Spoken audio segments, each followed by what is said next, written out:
Hello mga kakuking, magluluto tayo ng bangus.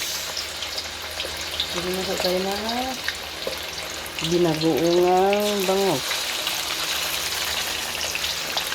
Diba? Piprituin muna natin siya. Mga kakuking, piprito muna tayo.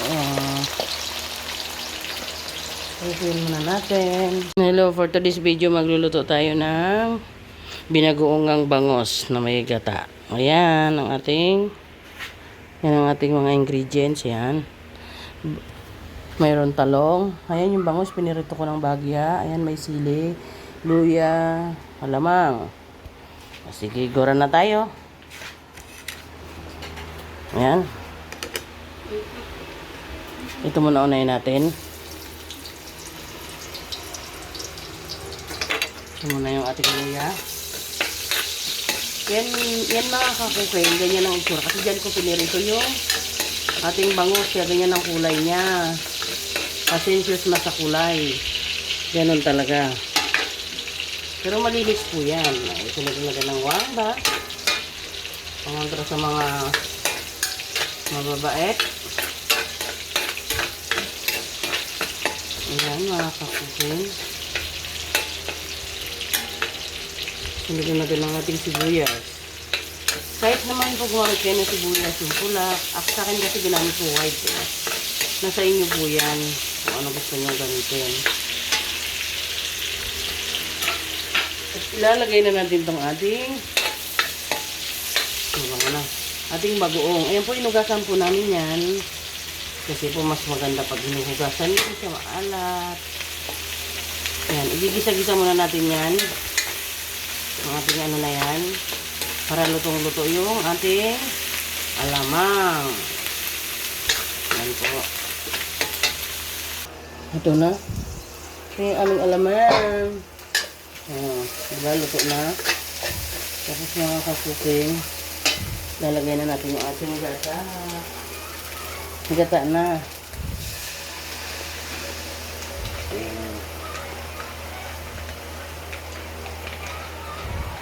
Kuko mama, kaplex naman. Kuko mama, baka naman. Tapos ayan mga kakuking.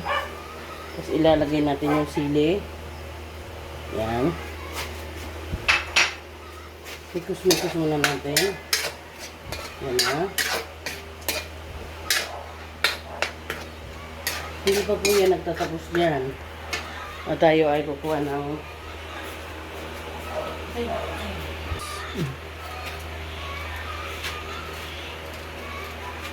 maglalagay tayo ng isang shrimp. Tapos maglalagay tayo ng suka para hindi siya mapanis.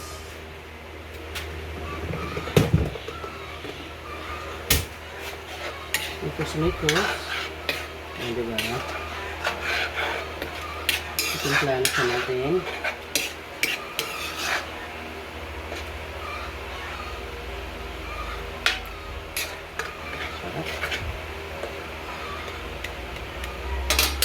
Okay. After cooking, lalagay na natin ng ating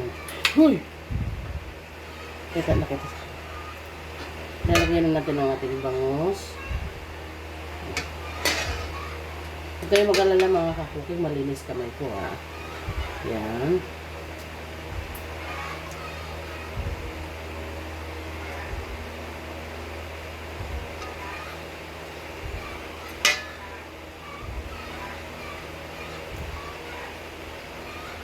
Nakita nyo yan.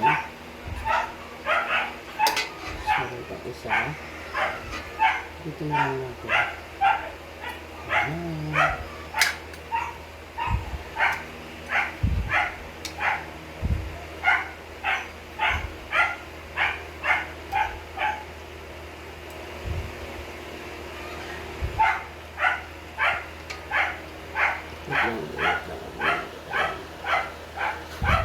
Tapos, lalagay na natin ang ating talong para sabay-sabay na.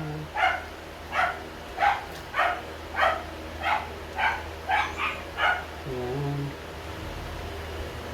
Para pagbukas sabay ahon na. Tapos may tatlong sili na pula. Yan. Tapos sabay takip. Ayan na. Oh. See? Diba?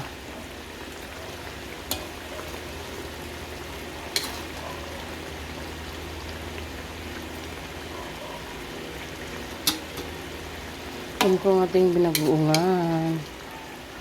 Bangos.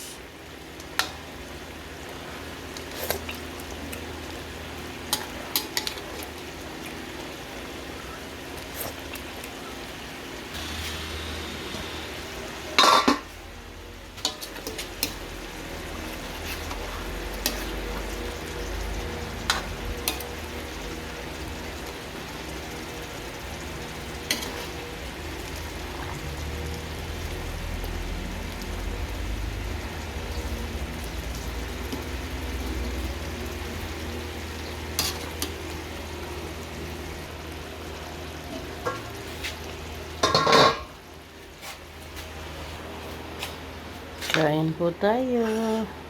Ito ang ating ulam. Binaguungang bangos. Yan po. Kain po. Yan. Flex ko lang sa inyo ang aking niluto.